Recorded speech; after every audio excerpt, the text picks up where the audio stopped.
It's Kristen with Simply a Stewart, and I am back with another set of homeschool reviews. So today I'm going to be sharing with you guys what my fourth grader used, and if it worked well or if it didn't work well, and just some things that I thought about it. So you might want to grab yourself a cup of coffee or a cup of tea, water bottle, whatever you're going to use, and snuggle in because there's a few things here to share with you guys. So the very first thing I'm going to share with you is the Daily Geography by Evan Moore. So this is just the student workbook, which means there's no like teacher anything. This is very written to the student. It's very short and sweet, which my students all loved. And I said fourth grader because she's going into fourth grade. I'll make sure that the title reflects third grade. Sorry, my camera was off. But she is third grade. She does some third and fourth grade curriculum currently, and next year she'll be in fourth grade. She'll do some fourth and fifth grade curriculum. Since we finished our school year, my head is that my kids are in the grade ahead, and you know, this is last year's curriculum. But so with this geography, it's very short, like I said. It is only like 2 questions a day. So here each week, here is Monday, 2 questions, Tuesday, 2 questions, Wednesday, 2 questions. And if you turn on the back of the paper, Thursday, 2 questions, Friday, 2 questions. There is a little challenge down here. She didn't want to do the challenge because Friday is like a more of a fun schooling day. I did not make her do it. I think there was a couple times she chose to do it. This says on the map, break the names of the states that border Illinois. So they can do that. It's not something that's super difficult that they have to do. We really like this book. She liked it. She loved the fact that it was short and sweet. We were working on our states and capitals in addition to this. So this is not all she was doing, but this was the only book work she was doing. For states and capitals, we do a lot of like games. There's a states and capitals song that we use on YouTube that we play quite frequently. And so those are the types of things we use. We're not using a curriculum per se to work on that. So this was the only geography they used. I asked both of my students, because my last year 5th grader also did the same geography. I asked them if they wanted to, and they said no. But if I had the choice, and if I were setting this up, I would, in the back, there are maps that correlate to each set of questions. So there is week 1 questions, week 1 map. I would tear those out and put them into a binder. I found it as a parent, when I was checking their work, incredibly frustrating, honestly, to like read the question. And now some of them, the globe is a model of the earth. I didn't have to look that question up. But sometimes it would be getting into questions about like what was the population of XYZ town. And that the answer would be contained in the map key. And so you really needed to look at the map to check the answers. And so I would just tear out this information and put it in a binder. I feel like that would be much easier. So if you were getting like the reproducible guide, you could easily photocopy them and set them into a binder that way. But my students didn't mind flipping back and forth. They said they preferred that.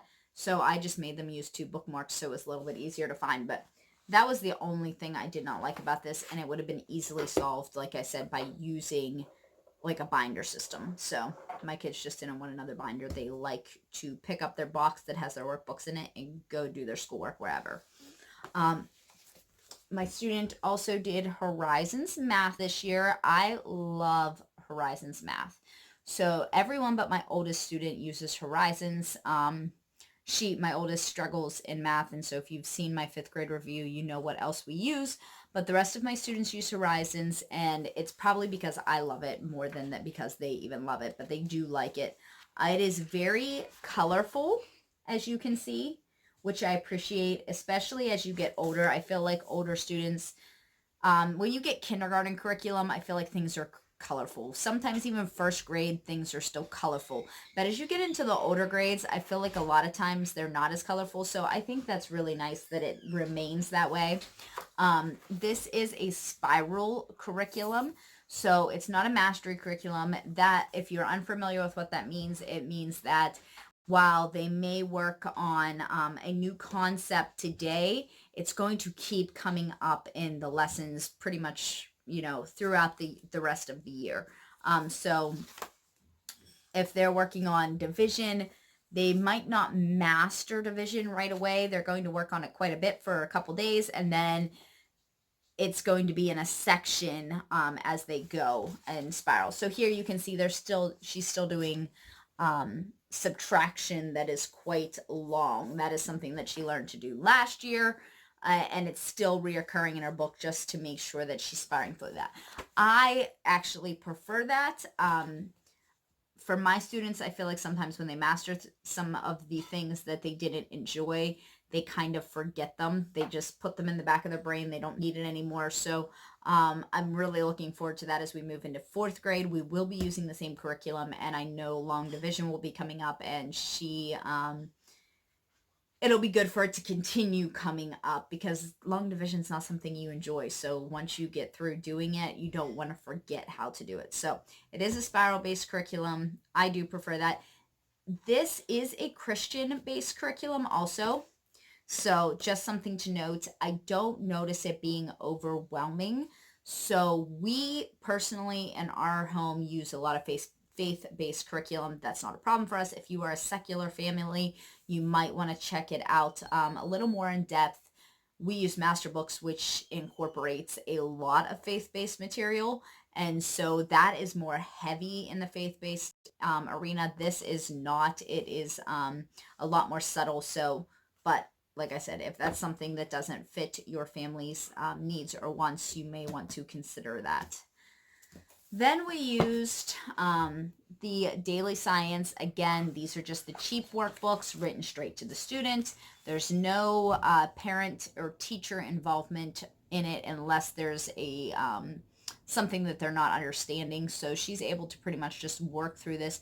There was 1 week, and I can't remember exactly what it was, but there was 1 week that we ended up completely skipping, and my daughter noticed it and brought it to my attention, and we flipped through it together. It was just something that we didn't agree with based on our faith. So note that if you are a faith-based family, that they're in the level 3, there was something in here for us that was controversial. That doesn't mean it will be for you, but that might be something to check out. But again, just very short and sweet, kind of like the geography.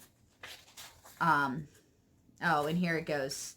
It was about fossils and such, which not that we disagree with fossils, but it was just some things that had to be in relation to that. So here, oh, that's a day 5. Go figure. Now let's go back to the beginning.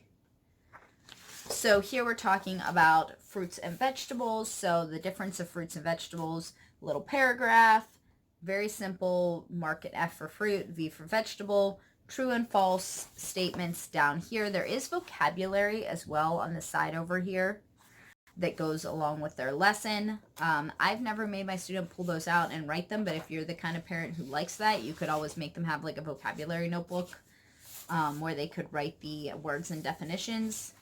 Day 2, again, another paragraph, very short questions and answers. Day 3, short paragraph, again, written to the student. They read this, they're able to complete the page. This is just a matching page. And then down here, it's talking about vegetables and plant parts. Day 4, yet again, another paragraph. Very simple activities. And day 5 is kind of like a quiz to make sure that they understood what they were going through. So there is no answer key to this because it is just the student workbook page. If you guys are interested in that, you would want to get the reproducibles. Typically in the reproducibles, they do have an answer key for the parent in the back. It also has language on how to talk to your child about the topic. So if you want to do a little more in-depth work on it, we usually do unit studies also, so I don't worry about it. We did not actually do unit studies this year, but we did in the very beginning of the year, I should say in the first half. But after that, I'm sure you guys are all living in 2020 or have lived through 2020, so you know what the second half of the school year in 2020 was like, and we just did not continue with unit studies. So this is all we did, but it has plenty of good knowledge in there, so that was fine for her, I felt like, to work through at an elementary level. And then getting into our language arts program, the beef of our program here, the bulk of it came through language lessons for a living education. So if you guys are not familiar with this, this is a very gentle approach to writing, to grammar, to all of your language arts type information. So here is just an example of some pages.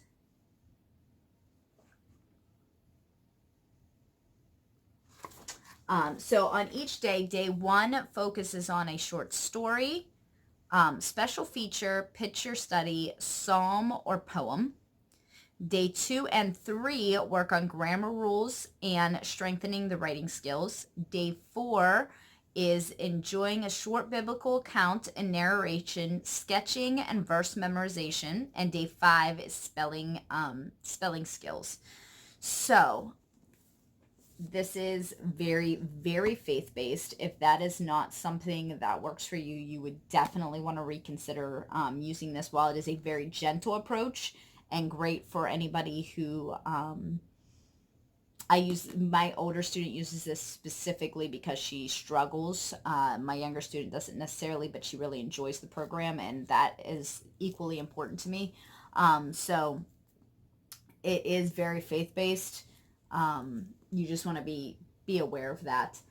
Now, the end on day 5 has spelling skills, but I am personally not impressed. I didn't overwork my older student who struggles in spelling, so I didn't worry about it, but we did supplement with spelling because I did not feel like this spelling curriculum was truly a spelling curriculum they were going to learn from. So if you're not overly concerned about spelling and you're like memorization, those types of things with spelling, then it probably wouldn't be a big deal to you. You may want to flip through this and see if you would choose to bulk it up. Some people think this is just fine for their students as a full curriculum, but we did not. There is one additional book that it's less than $10 that goes with this. It's 101 Bible stories. You can find it on the Master Books website, and you will use that for day 4 when they're reading those short biblical accounts, and then going on and writing. Often they'll write like the caption, or they'll write a description of what's going on. This is Charlotte Mason infused, so it really has that feel to it. It, like I said, it is going to be gentler in that approach. So if Charlotte Mason is something that is up your alley as an eclectic, we kind of do a lot of things.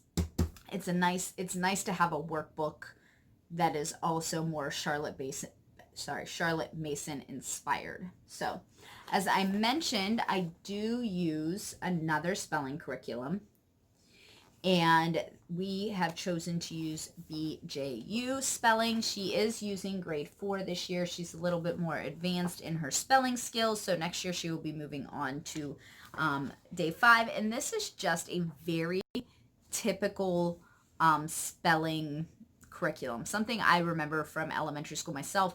I do enjoy the fact that it is in a workbook form, though, so they can fill it in. I can remember by the time, I don't even remember if we ever had workbooks. We had like a spelling book, and we had to write everything in a notebook. So it is all in a workbook form, and there has a list at the beginning of the week, and then it's just every day is a set of different activities. You can see there. And then on day 5, you do your test. So this does incorporate things like proofreading. It does incorporate things like dictionary skills, all of those types of things. So I really do like that. Glossary skills. This, again, is faith-based. It is not completely infused like I feel like the language lessons are, but it does have subtle mentions of faith in there as well. So again, something for you to be aware of, but I feel like this would still be appropriate for a lot of families. Now, here you go. There's a Bible right there. And so this paragraph it talks about a pastor and Christians and God's word being the Bible. So you can see it is there, but not in every single page, kind of like the language lessons. So, but again, something to definitely be aware of. I don't know if you could take the Bible fully out of this curriculum if it was something you were going to use. So I always feel like that's important to mention, as I know once upon a time homeschooling seemed to be more of the Christian community, and I feel like now there's a side of the secular community, and so when you're choosing curriculum, I know that's important. Then we also added in the daily 6 trait writing by Evan Moore, and I really enjoyed being able to add this in. So it is a little more. Some people feel like that's too much work for their student. It is definitely not too much work for my student at this level. My older student will be doing the same thing next year. I did not have her do that this year, and I'm waiting to see what will happen. But again, I love language lessons, but I don't feel like it's quite enough to keep them up to the writing level I feel they should be at. So we do add this in. This is another, because it's just the student workbook, very cheap, which is always nice when it comes to curriculum. This particular student loves Evan Moore, and so it's nice to be able to save some more, because my older student loves master books and her curriculum is much more expensive. But again, it's just the student workbook. There is no language in here for teachers or parents. If you want that, you're going to have to get the slightly more expensive but reproducible book. So if you have more than one student, that would work. It has the table of contents in the beginning.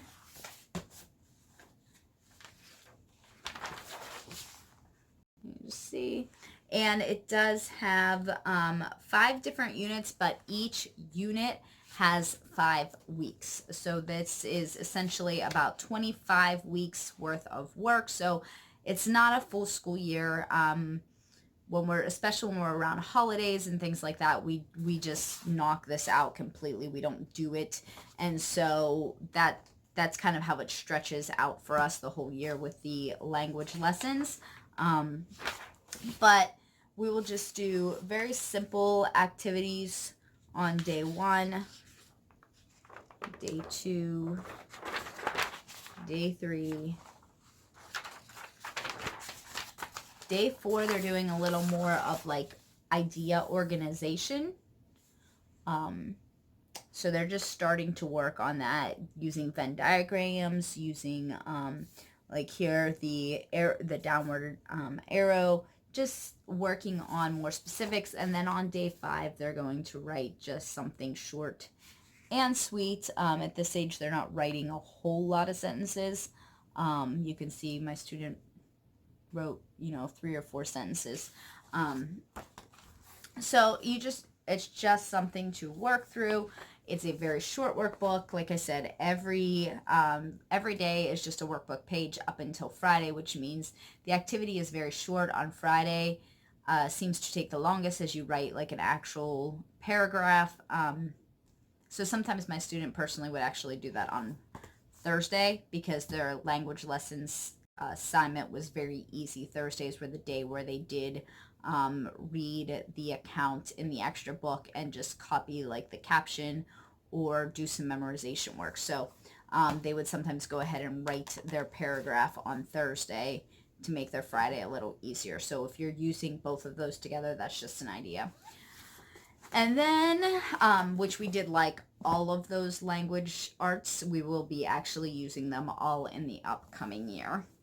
And then we have our history, the mystery of history. So I really love this program, but sadly it will not be going with us into the new school year. So this is a Christian-based curriculum. So if that is important to you in your history class, like it is us, it is a very good curriculum to use. But again, important to note if that is not something that fits in your homeschool. Now, I will say that while it is short and sweet, let's see here, the first book. This comes in 4 volumes and covers 4 sections, kind of like story of the world or such. It is incredibly biblically based because it does begin at the creation of the world with Adam and Eve and work through that. So the beginning timeline is very, very biblically based, which for me was kind of cool because even growing up as a Christian and in the church, there was a lot of information in here that I really wasn't kind of aware of in the timeline, and it kind of straightened some questions out for me, even that I had even into adulthood that I just hadn't quite clarified. And so I really, really like that. Now it does have a schedule for you. You, of course, do not have to follow this schedule, but like I said, there are 4 volumes, and so it kind of shows you how to break it up if you intend to use this curriculum over the years, starting in kindergarten, or if you want to start older.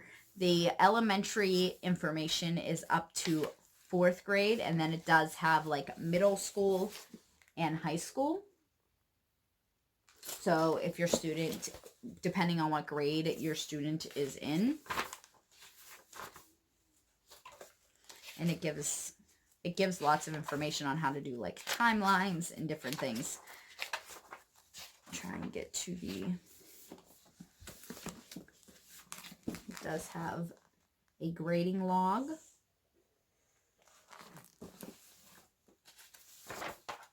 All right, so here we are at the very beginning.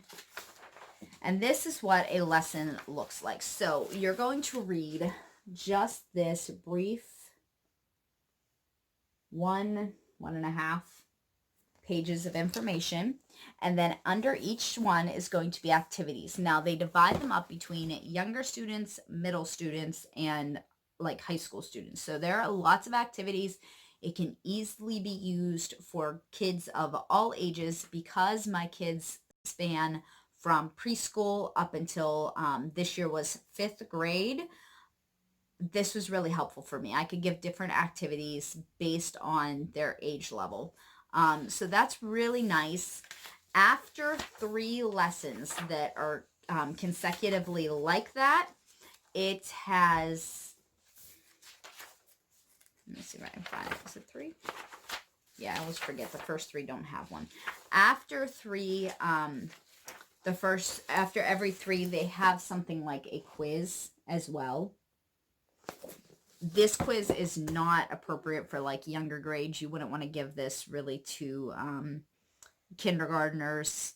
Some of the questions in it you could just orally ask as you were going through, but I feel like a lot of those questions you would have just asked as story question answer type information. These would be really good. I used them for like my 3rd and 5th grader this year to go ahead. The true and falses, not the essay type questions. There weren't a lot of those, but I felt like those would be a little more difficult. But the true and false, the fill in the blank, the multiple choice, all of those types of quizzes, just to make sure that they were truly listening, because we did this in a group session, and sometimes that's the only activity we did. Sometimes we didn't do some of the activity pages. We only used that. So, mine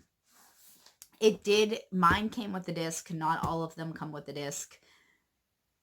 That may have been ordered separate. I ordered this, or I bought it from somebody on a local website.